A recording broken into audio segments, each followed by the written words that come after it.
Car buyers are getting mad because nobody wants to be forced into buying something that they don't want. In fact, electric vehicles are on the horizon. People are early adopters and you're seeing them all over the streets. But the reality is not everybody wants to get on board because every electric vehicle has its limitations like every internal combustion vehicle. But there's some serious limitations. What happens when you hit the end of the road and that vehicle becomes a brick? Yes, I've got a few stories of examples of people that have literally bought their electric vehicle with the hopes of trying to save the planet, realizing later that all they were doing was keeping the lights on the local dealership and parking a brick in their driveway. A gentleman named Brian Sanderson, who's actually a musician here in Canada, bought himself a Nissan Leaf, which was clearly in 2010 was one of the first electric vehicles on the market. Of course, 2020 along comes a Tesla Model 3, but till that point, the Nissan Leaf seemed to be the biggest game in town. At about 120 kilometers of range or about 70 miles, the Leaf was never a real long runner, but it was a great runabout. And a lot of people thought,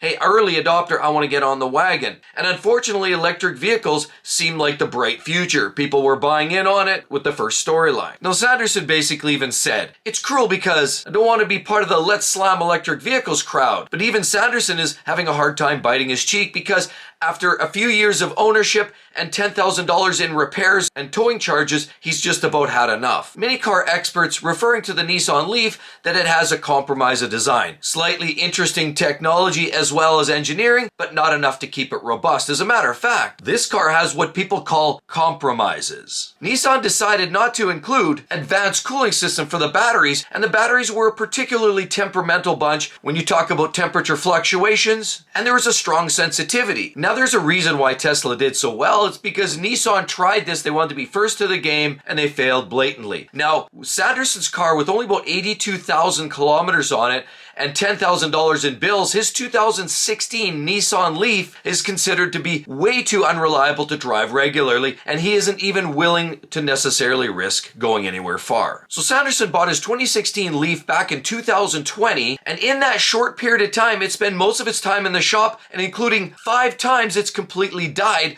where he's had to brick it and it had to be towed into the dealership. So the first time he experienced what it's like when you have an electric vehicle that doesn't work, he basically pushed the button and there's nothing. I personally had that experience with a Tesla Model 3, I'll explain later, but on top of that, that was his first experience. He didn't have the car very long, so he towed it down to his local dealership in Quebec first to get them to quickly assess the vehicle. And unfortunately, they just came back at him with, well, it's basically like a cell phone, and there's really not much we can do as a mechanic. It has to go to somebody more specialized. It's like you don't take your laptop to a general VCR repair store. Laptops have people that know how to deal with laptops, hard drives, power supplies, and so the same thing applies for the Nissan Leaf. So that local mechanic said, sorry, you gotta try again. That leaves Brian Sanderson having to take his car to another Nissan dealership. So after this, Sanderson felt literally rejected. So at this point, Brian Sanderson considered himself rejected and out of frustration considered this car a brick. Nothing more of a collection of metals, plastics, and rubber sitting on his driveway. So the first time this happened, he paid about $300 to ship his car, get it towed 50 kilometers to a dealership in Ottawa. And sadly, because of the limited number of technicians that Brian's commenting that they actually have in the industry, there's very, very few people that can actually work on one of those Nissan Leafs. Even though the brand, the manufacturer supports that product, they don't necessarily have the technicians to support it. Not enough technicians, if you will. But after 4 weeks of waiting around and humming and hawing for his car to get fixed, finally, the moment of clarity, his car was ready to go, and a bill of $2,800 he received in his hands. But at this point, he was just happy to move the car along. So after a short road test, the dealer considered it, yeah, we're good, ready to go, green light. So he took his car, drove it around for the better part of what he thinks is 3 to 4 weeks, and it bricked again. And here we go, back to the dealership, trying to fix this electrical gremlin, this issue that keeps shutting his Nissan Leaf down. And then, of course, surely as a learning opportunity, out of desperation, Brian actually decided I better get myself an AMA or a CAA membership for some free towing. I mean, they usually offer up 3 free tows. And so Brian thought, you know what, knowing what I know today, and I've already had one failure, it's probably best that I take part in this. And even with the cost of membership, I'm going to save some money on the towing bills. So he did that. But unfortunately, in a short period of time, he consumed all 3 of those free tows that were included and now considered his 82,000 kilometer 2016 Nissan Leaf far too unreliable and decided I better buy myself a third vehicle because this one just not cutting it. By the time the story ends, he's already seen this car bricked 5 times, shut down, dead in the water, and now he's had to pay for towing on top of it. Not only that, insult to injury, he continues making payments of $400 a month just to keep this brick sitting in his driveway. And so last week, on the last repair that Brian Sanderson saw, he negotiated a bill of $2,340 as he didn't feel like things were getting fair. And at that point, Nissan basically towed the car back to his driveway fully discharged. He even needed to recharge it when it got home. So there's another gentleman that had a very similar experience. Elaine Hamill out of Ottawa bought his brand new 2016 Nissan Leaf as well. Very similar experience.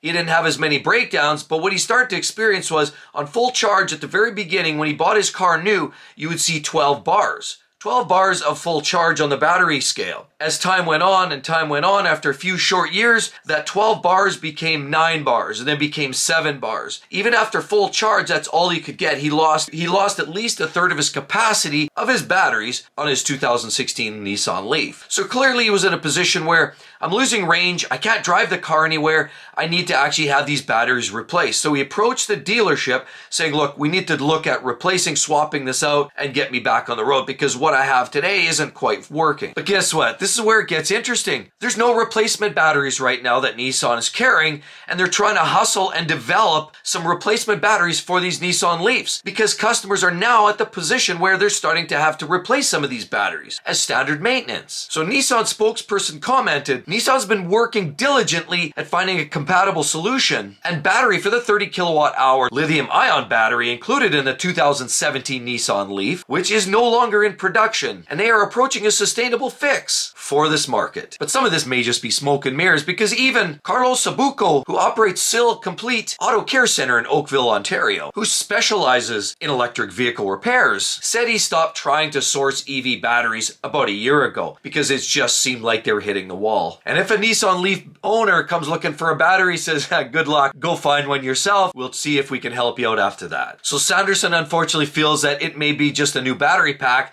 to make the vehicle reliable, but we've already heard other experts and other owners experiencing the fact that you can't get replacement batteries because the technology is changing too quickly. Now I can add to this story because I had a rental Tesla Model 3 2 years ago. We had one of our cars get in a collision. They gave us a rental car and I had this Model 3 extended range or long range vehicle for about 3 months. So I got to really understand what the essence of driving an electric vehicle was. Well, first of all, I did experience range anxiety because I was not able to get a supercharger anytime quickly and I was too far away from home and I struggled. I had to hustle around and we panicked and I found a charger with about 7% left on the battery. I thought I was snookered. And while the car was peppy and fun to drive, there's always that imminent in the back of your mind thinking, do I have enough charge to get to where I've got to go? Or if you're going on a longer road trip, you better be sure that you're planning out your route. Another thing I did experience with the Tesla Model 3 that I had was it worked flawlessly day in, day out for the most part. Then there was a day I went in there, opened the door, I went in, and normally the screen lights up ready for your arrival, basically ready for you to start taking off. But the screen never came alive. Nothing activated. I tried toggling buttons, opened the door, closed the door, tried a few things, and nothing actually happened. Left the car, lock, unlock, went in, nothing. I did this a few times and all of a sudden, wham, it came alive. And it almost looked like it went maybe through some sort of a download or reboot. And it finally eventually came back, but it got me worried thinking, if I had to go anywhere or if I was in panic mode, there was no way I was going to get down the road. The vehicle basically just says, no, I'm a brick. And that seems to be the common consensus. The vehicle is very easily becoming a brick. Now, I talked to another friend who actually had a Tesla Model Y. Now they love it. They bought the car or the SUV and they love it day in, day out. And they even commented that, it saves me money on oil and gas. Maintenance, I don't pay for anything anymore. But they paid a lot more for their Tesla Model Y. You could probably spend 20 grand less and get an internal combustion engine vehicle for 20 grand less. But they say, yeah, but you have to do oil changes. Okay, well, think about a BMW, 2 oil changes a year, $200 a year, $200 an oil change, $400 a year, 10 years, that's $4,000. That's quite a differential between that $20,000 premium that you're paying for that Tesla to have that availability to avoid maintenance. So that was my comment back to this individual, this friend of mine that said that I get to avoid maintenance. Yes, you do, but you pay for that convenience. So on the other hand, they did comment to me that they actually took their car when we had this really cold spell. This winter, we saw some minus 45 degree weather. And granted, yes, a lot of internal combustion vehicles were not starting. It was really cold. But if you plugged it in, the block heater was functioning. In most cases, a vehicle would start and run and it would go. But you didn't need to be necessarily tethered to it. If you didn't need to go anywhere, you didn't even need to plug it in for a while. And there was lots of Hondas that we know of. We personally have a Honda Civic that did start in the coldest of weather without it being plugged in because it only parks on the street. So what I had this friend of mine that actually had this Tesla Model Y, and they said not only do they have to plug it in constantly, but the batteries that they use, the battery power that's used to heat up the batteries themselves is a constant draw on the system, meaning that you have to constantly tether your car up in that cold weather.